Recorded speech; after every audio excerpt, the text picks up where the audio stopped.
at second pick. That's true. So, coming into this one, again, Terizla still definitely something na kailangan pag-isipan lagi. I mean, even though natalo nga siya Time to dito sa drop the match na beat to, of the flag. imagine mo pag na-combo yan with a Guinevere. Ayan na, first Yun pick. yung mga nakakatakot. Oo, first pick ang Imperio dito Two greatest And yung inventions. Guinevere, maganda yung sinasabi mo Guinevere, pwedeng i-bait dito ng Imperio at magtanggal muna ng mga ayan, kagaya niya ng Arlot. Yung combo na yung Guinevere din, di ba? Si Arlot. Oo. Ngayon, tatanggalin ba ng SMG ang Arlot? Ang Guinevere? Or makikipagbigayan sila? Open mo yan kasi meron pa naman tayong Terizla +1. Parang namang hindi masyadong takot yung SMG dito, boy eh. Parang i-open talaga nila eh. i-open. Hindi sila takot, boy. Inopen, boss. Inopen. Pero again, hindi na 100% to. Ay, okay. Masyado kasi tayong focus sa Guinevere eh. May Nolan pa pala. 50% win rate, hindi na mas and lahat na napaliwanag na natin, di ba? Kung bakit talaga nakakatakot ang isang Nolan. So, yon ang gagamitin ngayon na espada ng Imperio sa laban na ito. Ngayon, pwede at open ang Terizla. Yan na nga, yung +1. And the Bruno. Terizla and Bruno. Focus lang talaga sa goal dito ng SMG. Kapag open ang Bruno, kunin natin. Huwag tayo matakot sa Nolan. Nako, feeling ko hindi lang 79% win rate. Tumaas yata Tumaas ng yan. bagya yan, no? Tumaas ng konti. Kanina, napanalo ni Sasa. Oo. So, talagang gamay na gamay nila ito. At babagay ka pa rin kaya ang Guinevere sa lineup nito ng Imperio. Actually, pwede naman eh. Kung lalagay nila sa Rome. Pero unahin nila yung Paramis. Paramis muna daw. Parang ngayon, parang nakakatakot mag-pick ng Guinevere pag walang combo, no? Parang lahat ng teams halos na nag-pick ng Guinevere, laging may combo ng crowd control. Minotaur, Terizla, Arlot, a lot of those are still available. Pero I don't think you can do it now kasi right now, meron na silang Paramis na possible i-roam nila. Although still, we did see na talagang There's a pang-possible shiny pa new rin. sheriff in town. Alpha. Ay, di. Ay, kala ko Alpha. Clint. For the 1v1 pa rin, ah. Pero alam mo, nakatakot dito Baka ang SMG ang mag-Guinevere. Ay, Di ba? Baka hindi sila... biro yun, ah. Baka sila mag-Guinevere dito kasi kung bakbakan lang ang pag-uusapan at nakita na rin natin si Saksha na gumamit ng Guinevere. So, I think pwede nga itong parte ng kanilang iniisip. Balagbag to, no? Balagbag pag nag-Guinevere yan, nakakatakot. Pero Cho Ay! pa rin! It's still a Cho, bro! Ito na, Miko na ni Cho. Domingo Special! The Mikos Espesyal. At nagdiwang bigla, no? Nagdiwang bigla. Alam nila eh. The fans know. The fans really, really know na pag nilabas ng Miko yan, nako po, gusto na nilang tabusin ang laban. Nako, ito na yung mga setup. Naalala ko yung last team na nakalaban nila, yung Team Falcons. Talagang napagod dahil sa likod ng Cho dito. Ng Team SMG, tatanggalin yung X-Borg. And to be honest, mahirap din maglaro ng Nolan if there's a Cho. I mean, pwede ka mang-burst, pero pag hindi ka naging maingat, pag nag-mintis yung mga wrist mo, ikaw ang mabibigyan. So, I feel like this is a really good pick for SMG. At the same time, they still leave the Guinevere open. Pwede pa rin yung i-pick. Oo nga, Yung no? Guinevere, hindi pa rin malayo. Pwede pa rin i-jungle yan, di ba? So, Paramis is currently the most picked mid-lane hero, overtaking Valentina. I mean, alam naman natin kung bakit. Hindi nakataka. Hindi na nakakapagtaka yun, boy.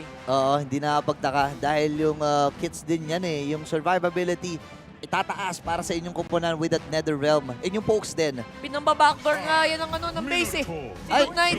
Di ba? Oh. Pinangamas sa base. Di ba? Yan na nga. Isipin mo yon. Pero ito na, ang kanilang aalisin. Medyo nakita rin nila na may napanood din sila na nilalagay din sa mid ang Povius pagka may kalabang kang Nolan. So, prevention ang naging sagot dito ng Team Imperio. Interesting. Interesting. Kasi right now, I feel like there's so many options open. Parang sobrang daming options. Kasi yung mga binan nila, mga hindi naman usually binaban yan. Oo. Favorites. 'Di ba? Sabihin natin na kapag option Valentina, Novaria, may ano pa ba? Dami. Si Novaria nga, hindi na. 'Di ba? Hindi na pinapansin si Novaria. Nasasaktan yung aking Novaria heart eh. Ay, Dahil spam ko yan ngayon eh. naku po, pero pag hindi niya pinansin talaga namang masasagot kayo. Ayan At na. looks like si Saksha, ang pipiliin niya ay Akai muna. Wala munang Gwyn-Gwyn. Walang Gwyn. Actually, nakakita na nga rin ako. Pero hindi dito sa M5 na wildcard. Oh, Guinevere na mid, pero parang medyo malayo kasi Malayo. wala na silang range damage bukod dito sa Bruno. So ngayon, fourth and final pick. Ano to? Yuzhong, okay. okay. Okay yung Yuzhong dito. Pwede yung Yuzhong for the XP, medyo majunats. And right now, for the Rome. Rome, pwede pa rin naman sila sigurong Kufra, ganun. Kufra, pwede. I would say, pwede kang mag-full tank or pwede kang mag-Florin kung talagang gusto mong mabuhay ang iyong lineup. Yun yung mga weird picks, Oo. Pero Kufra is the Ayan safe na, pick Kufra. and there you go. Kufra ang Okay, kukunin. not bad. Maganda to. Ayan na, yung Valentina, yung boss. sinasabi namin, boss. Novaria okay nga dyan no? Oo. Pero Valentina, definitely, pantay na ulit ang Netherrealm counter. Hindi lang yung Netherrealm kasi meron din siyang setup mula dun sa Tyrant's Rage, if ever. Pero parang nagustuhan naman ng kupunan ng Imperyo Oo. na ang kanilang lineup dito. Silang masaya. Mukhang masaya, mukhang ready sila at alam nila. Kasi actually, ang pinakagusto ko dito is the Yuzhong May backline access sila bukod dun sa Kufra. Unlike nung game number 1 na kailangan pa mag-commit ng flicker dito Harapan ni, talaga. ni Oo. Terizla. Tama ka dun, Kuya Burrito. Parang mas madali nga ito, no? Mm-mm. Para sa Imperyo bigla. And meron din silang assassin na pwedeng pumunta sa backline. Kung Yeah. sakaling makaligtaan. Makaligtaan or makaligtas. Yun. Ayan. Yung harap. Eto na. May Filipino is not Filipino ina. Pero okay lang. Ayun na. Ito na tayo, game number 2 between Imperyo at Team SMG. 1-0 so far para sa Malaysian squad. Kailangang bantayan ni Peshin at ni Steve.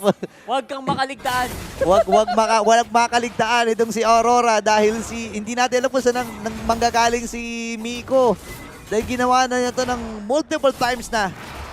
Pero far muna ang focus dito ng magkabilang jungler. Kita mo yung clear speed nung Nolan. Rekta na, nasa buffs na agad siya. Ang focus talaga ng mga Nolan para sa mga Nolan beginners dyan is to reach level 4 talaga. Hindi siya masyado makipaglalaban, hindi siya makipag-contest masyado. Although he can. Pwede siya makipaglaban at level 2, level 3 kung gustuhin niya. Pero pag may mga makakuha lang yan siguro ng kills pag may pag may naliligaw, gano'n. Pero pag sa mga pro games, mahirap talaga mag-Nolan sa solo. Oroy kupon, sakit ng quick draw. Kalahating hagad yung buhay dito ni Miko. Tyrant's Revenge. Pero gusto ko yung ginagawa ni Miko dito Pina-force niya yung flicker ni Jor. Oo nga, Nilalapit-lapitan niya, sinasapak-sapak niya. Konting pilit. Pag kinabahan yung kalaban, edi okay, wala kang flicker for 2 minutes, di ba? Yung mga ganun Kaso syempre naman, itong Imperyo Esports, hindi naman nagpapaano. Oy! Oroy kupo, masakit. Beautiful. Hindi siya tinamaan ng combo, si Stormy. Kita mo yung tatlong na yun, slash na yun. Slash? Pag nagkamali lang, dikit lang ni Stormy doon, ubos buhay niya. Yetap talaga. Sila pa nga naunahan makapag-force ng flicker. Jet Kondo mula kay Miko, pero wala mo na. Okay, so sa ngayon, Stormy walang flicker. That's a really big deal para dito sa game na to, Kasi ngayon, malapit na tayo sa unang turtle ng laro. Uy, sa emblem kapansin-pansin. Clint dito, naka-weapon mastery. So, may kakunatan siya. Medyo madalang na ako nakakita ng marksman na nag-weapon mastery pa. Pero, again, gusto niya dito is maximum damage na magagaling dun sa mga physical or attack item na bibilihin niya maya-maya. Importante yan, in case mag-fail yung early game ni Aurora, may bawat pa rin na maaasahan. Uy, yung Dragon nagamit na rin Hindi nila fully na-utilize yung Black Dragon form and go signal ito para sa Team SMG. Na-call na kagad. Okay, wala ng Dragon. Pwede tayo magsimula pero ito na naman si Miko doing Miko things. Ayan di ba? Ang hirap mag-Nolan sa pro plays. As in, talagang dudugo yung ilong mo hanggat makakuha ka ng purple buff. Ayan si Miko, Ay, si inaabol. Miko! Oh no, ang laki ng oras na kinakain nila. At naman yun! wala silang napala doon. Abala sa purple buff yung isa Hindi makalapit, boy. Sabi ko sa'yo, ang hirap, di ba? Life is very hard. Parang base ito sa experience mo. Oo, Parang boy. naka-experience ka na habang naglololan ka, may tune na nanggugulo sa'yo Kanina, naglalaro ako. Nung habang naka-waiting screen, dumudugo na yung Dumudugo na yung... Umiiyak na ako ng dugo. Bigyan niyo ako ng purple buff. Bigyan niyo ako ng objective. Hindi ako makalapit. Ganun kahanda na talaga yung mga players against Nolan. It's permaban right now. 25 bans. Pero talagang mahirap siya laruin. Kailangan matinding mastery. Oo. And feeling ko, isa sa mga risk kasi doon, first phase kinuha itong Nolan Oo. Siguro magbabago yung kung nasa second phase. Kaya lang kasi, Kung gulat, kung no? gulat Oo. lang, di ba? Pero kasi, knowing Team SMG, kung di mo ko papansinin yung Nolan, kami kukuha niyan. Di ba? Si Saksha. Mamaw mag-assassin din si Saksha. Di ba? kasi. Nung mga Archangel days pa na ito ni Saksha Hago. Saksha Hago pa sa nun.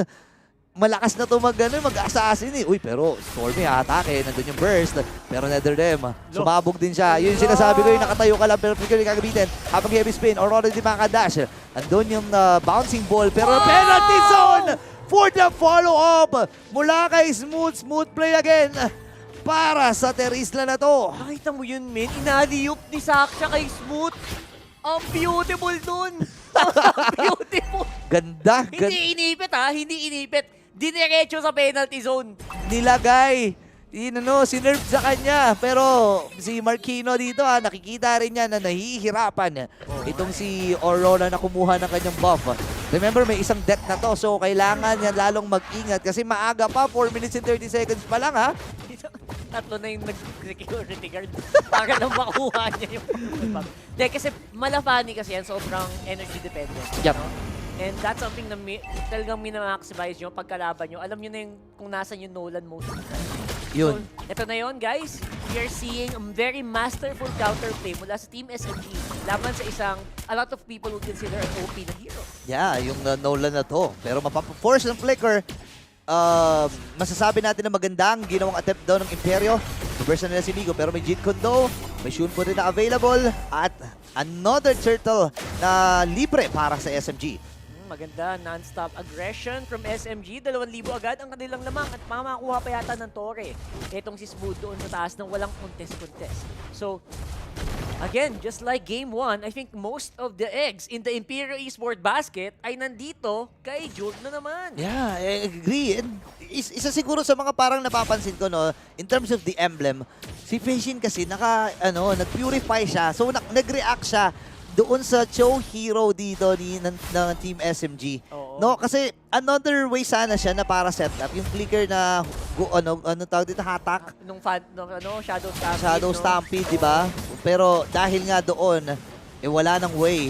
Pero ito yung way ng Team Imperio para makahabol. Dash out mula dito kay Saksha. Ayan. I think for Imperio, kailangan talaga dumikit kayo. Dumikit si Feshin kay Jur, kay Steve. And that's the best they can do. Right now, wala nga silang hatak masyado. Hindi masyadong takot ang SMG dito. Kaya lang ilaban to, walang tigil. Grabe, sinasalo lang ni Saksha yung mga pokes. Imagine mo, nakatayo lang siya doon ha. Yung mga quick draw ni Jur, hinuhuli ni Jur, hinuhuli niya kinukuha lang niya. At another turret takedown para sa upanan ng Team SMG. Alam mo ba yung mga rift na yun? Ito pa doon, 30% pag ikaw tumapak doon. Ay, Random wait. fun fact. Para sa mga hindi At nakakaalam. hindi nakakaalam. At pag nagdikit ang dalawang rift, sumasabog ito at hila ang mga target papunta sa gitna. Ay. Anyway, Grabe, ang dami ko natutunan. Tutorial. Ang dami ko natutunan sa iyo, tutorial sa Rakard. mga Nolan. Kasi sobrang fresh na sa utak ko yan eh. Kasi titignan ko, bakit sobrang addict ng mga tao sa Nolan? Pagdating sa Nolan. So, nilaro ko ng non-stop. So, Ah. sobrang laking bagay nung rift and nung movement niya. And may passive pa siya na lumilipad siya. So, ibig sabihin, parte ka na ng mga percentage ng mga na-addict na sa Nolan. Oo, kasama na ako sa Nolan Club. Naku po, ito na nga, naku po, Nolan. nabigyan. Nakakuha sila dito habang si Smooth. NetherRealm ay napaputok na rin. Si Stormy nandun gamit niya yung NetherRealm. Pipindutin niya pero Petrify na gamit. Habang si Marquino dito ni normal si Saksha. Heavy spin ay makukumit na nga rin. Ni Saksha Aurora na pangalawang kill para sa kanya. Pero si Saksha ay babawi din ng isa. Na-shove nila palayo ang Team SMG at pagkakataon ng Imperio na kumuha dito ng turtle. Pero hindi, wala palang buhay dito si Aurora so Kaya kailangan nga niya muna mag-regen. So, at the very least, yun simula ng pag-akyat siguro ng Imperio dito sa kanan. Diba? Sabi sa'yo, Ben, ay, Ay, naku po! naku. Nice Ganda. movements! Predixie! Ang ganda nung trapping recoil na yun, pag-dodge. Oh my gosh, nakikita natin na micro skills ng Imperio ay nagpapamalas na ngayon. Oh, ito na yung sinasabi ko, men. Kahit 0-1-0, tingnan mo naka 2 kills agad. Lamang na lamang yung kalaban. Kita mo yung lamang nila sa isang Nolan talaga pag nakaligtaan. Ay, nako, Oh, si yun, Steve! Survive sa torre! Nakaligtaan nila dito si Steve ha. Mapapalayo din, heavy spin. Flicker ay gagamitin ni Jur. Pero hahabulin siya dito ni Smooth at si Smooth ang makakakuha ng kill doon sa itaas kay Steve. And Jur ngayon ay mabubuhay. Lord is up for grabs. at pwedeng samantalahin ito ng Team SMG dahil wala silang setup. Kaya nga, nice try sa Imperio doon. And well, nadigtas naman nila si Jor. Pero look at the cost. Look at the trade na ginawa ng Team SMG para makuha ang Lord na ito. Binasic lang nila, Min. Hindi Nga eh. nagkaroon ng problema. O yun na nga. At nakuha na nila ang Lord na ito. Pagkakataon ng Team SMG na mapalobo palalo ang kanilang kalamangan. Pero ang Imperyo, ang focus lang muna nila ay mag-flow ng minions kasi baka dito sila malugi kasi puro engagements, puro teamfight ang ginagawa ng Team SMG at hindi naman pwede na hindi sila mag-react doon. Kaya nga. Pero Min, pag napalobo, hindi Roger. Okay. Okay, sorry. Low, Anyway, SMG, nagsisimula na yata silang ma-pushback dahan-dahan nitong Imperio. Oo. Dahil nakuha sila ngayon ng Torre sa baba. O nga pala, Wolf nga pala yung Lobo. Sorry, Pero, sorry. Ay, Steve! Nasipa na naman si Steve. Pero si Sasa, pansinin nyo si Sasa, boss, dun sa itakas. Especially na hinahabol. Magpapahatak din itong si Smooth, pero si Stormy makakuha. Pero Petrify will be used para lang mapatay itong sino nga namatay? Wala. Ayun, Basta yun. isa yun. Natrabaho only. Natrabaho. Natrabaho only, no personality mo. Sorry, wala palang namatay. Naguguluhan na rin ako sa dami ng tipo. Ang dami nangyayari. Si Sasa at yung SMG nagwawala na sa taas. Gusto na nilang tapusin, Kuya Borin. Oh my gosh, eto na yung Dragon. Tyrant Savage mula kay Steve. Pumunta siya doon pero lumayo rin kagad pabalik. At nako, mapapatay si Aurora at yung main damage dealer nila ay wala. TP parties para sa Team SMG. At ito yung tuloy-tuloy na pagbasag nila. Wala pa si Aurora for next 20 seconds. Kailangan kumapit ng pilit ng Team Imperio pero nandun yung set of Tyrant's Revenge. Sa action dito ay papatol nga ba? Pero may sipa si Miko. Yun na naman yung res. Wala si Beshin dito. Smooth lalayo din. 4 na members ang tumba. At ang game of number 2 ay mapupunta muli sa Team SMG. What a beautiful game. Beautiful game mula dito sa SMG. Hindi mo inaasahan na matatapos na yung laro. I think yung Imperio, medyo na-caught off guard sila ng sobra doon. Hindi nila in-expect. Actually si Peshin hindi ko sure ako meron pa siyang meron pa siyang Nether Realm sa pagkakataon na yun. Pero hindi na nagatubili si Miko Kinuha kagad sa likod. Jeet Kundo, Shunpo, Sipa. Okay lang kahit mamatay ako kasi andyan naman kayong lahat. Kompleto tayo. Wala pa rin yung main damage nila na sinulan. And napakagandang rest muli ang kinuha dito ng Team SMG. Imagine mo, nakikipagbakbakan yung mga tao sa baba. Oh. Si Sasa nasa taas na nanahimik. hindi ko alam ba't dito lang na ano yun. Kasi sobrang wide open ni Sasa. Mag-isa lang siya. Oo nga So sobrang, siguro yung comms, nabuhos dun sa teamfight sa baba, sa Torre, no? Sa baba. Tingnan natin kagad yung baba. Pero again, hindi pa to tapos. Match point na ang Team SMG. Pero hindi pa tapos to. Kailangan mag-react agad dito ng Imperio. Napakatindi ng bakbakan. Just like yung bakbakan dun sa Smart Giga Arena na open ngayon sa lahat ng Smart and TNT subscribers where you can see a variety of arcade games and esports tournaments like MLBB and many more. To get started, create an account on gigaarena.smart using your Smart and TNT mobile number. That's Pero right. para kang yung XP laner ng Team SMG. Bakit? Smooth. Ayaw naman. Kailangan yan. That's why we're here, bro. Tama! And by the way, visit kayo dyan sa Giga Arena. Si Brigitte daw, nakikipagbakbakan. May brawl, may 1v1 brawl. Ay, oo, nakita ko Nakita mo kanina. yun? Nakita ko kanina dun sa Oo. post na sa FB, may mga bakbakan palang Ang saya magaganap. naman. Tsaka punta kayo sa site ng Giga Arena, may mga arcade games talaga doon at nakita na ako may mga bato-bato pick nga doon eh. Si Inga naglalaro daw dun eh. Oo, di ba? Ang saya doon. So check it out, guys. You will not be sorry. Pwede kang sumali sa mga tournament. Yung mga, kung medyo feeling mo, kaya mo, malakas ka. Esports Sali ka tour doon, na. Esports tour na mo. Ayan na. Pero Ay. sino ang MVP? Disiplina! Ayan! Ang MVP, disiplina lang. Si Discipline. Si Discipline. Ay, Pero hindi. sino- Si Saksa pala. Ayan, siya ang Akala ko si pinaka-disiplinado. Discipline eh. Akala ko rin si Discipline, boss. Nagbago na ng team. Pero Saksha, 3-0-3 na KDA. Ang dami niya rin mga crucial na heavy spin doon. Defensively at offensively. Grabe pala talaga si Saksha. No? Lawak pa rin talaga ng hero pool at yung gutom niya sa paglalaro ay naroon pa rin. Tsaka sobrang impressive kasi hindi niya kailangan mag-Guinevere. The meta dictates na mag-Guinevere ka sa sitwasyon na yon. Oo. Pero hindi. Sabi niya, mag-aakay ako. Bakit ako mag-Guinevere? Oo nga. Nolan yung kalaban ko eh. iibitin ko lang yan, may magagawa ba yan? At yun ang nakita natin doon. Walang contest na nangyari sa mga objective dito, boy, ah. Oo nga eh. Parang ang nakita dito rin ng kupunan ng Team SMG. Okay, huwag tayong tumuloy dun sa sa Guinevere. 'Di ba? Binabansagan nga na quote and quote meta shaper daw eh. The meta shape. Ang Imperyo eh. Di tayo rin, shape din natin yung meta dun Oo. sa atin. Sabi nila, i-shape mo to. Ayan na nga. At kita mo naman tuloy-tuloy talaga yung non-stop battle na nakita natin from obviously Imperio na isa din sila sa mga aggressive na players talaga dito sa tournament na to eh. Oo. Pero talagang binigyan sila. Binigyan sila ng malupit na laban dito ng SMG. And sabayang bigas naman yung ganap na sa mga laban eh, no? Oo, talagang sutukan. Pero kasi isa sa mga nangyayari dito, ginugaw kagad nila si Steve eh. Paulit-ulit nating napansin na every time na magkakaroon ng team Ayun, fight, bago magsimula yung team fight pala, bibigyan na nila si Steve kagaya nito. Oo. Di ba? Ebidensya eh. At yun na nga, tahimik lang si Sasa sa taas. Ito, busy sa bakbakan. Eh, yun, nabigyan si Jur. Tapos, you know what? Hindi na siya nasagot. With just one man down, there was no way na makasagot itong Imperio dito sa taas. Ayan oh, 'di ba? At saka makikita mo talaga yung kagustuhan dito ng ng team Imperyo na dumipensa. Kaya lang kasi Oo. wala na silang kakayahan eh. Kulang na yung kits nila. Ito available nga yung Netherrealm ni Peshin. Hindi niya nagamit kasi sinipa Si siya. Miko! Sinipa siya ni Miko. Kaya pala parang ang tagal nung Netherrealm. Wala naman Netherrealm. Hindi nagamit. Hindi nagamit. Kaya pala. Akala ko cooldown lang. Magbabago siguro yun. Magbabago yung sitwasyon na yun kung nagamit yung Netherrealm.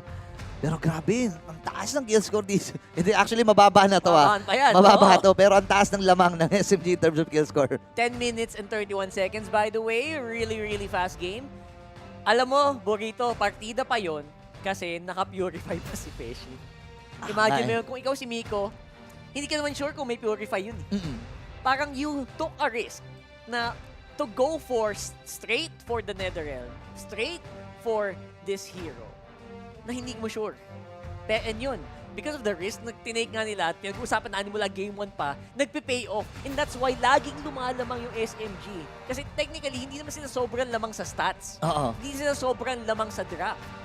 Pero because of the small things, it's the small things that really go together para makalamang ang SMG sa mga games nito. Yeah, pinag-usapan natin about sa Purify and I think isa rin sa mga reason bakit nagdadalawang isip ang Imperyo na i-go si Sasa at saka si Stormy kasi naka-purify din tong dalawang hero players na to eh. Oo nga. And kung papansin natin in terms of itemization, si Sasa alam niya eh. Alam niya yung damage ni Jor.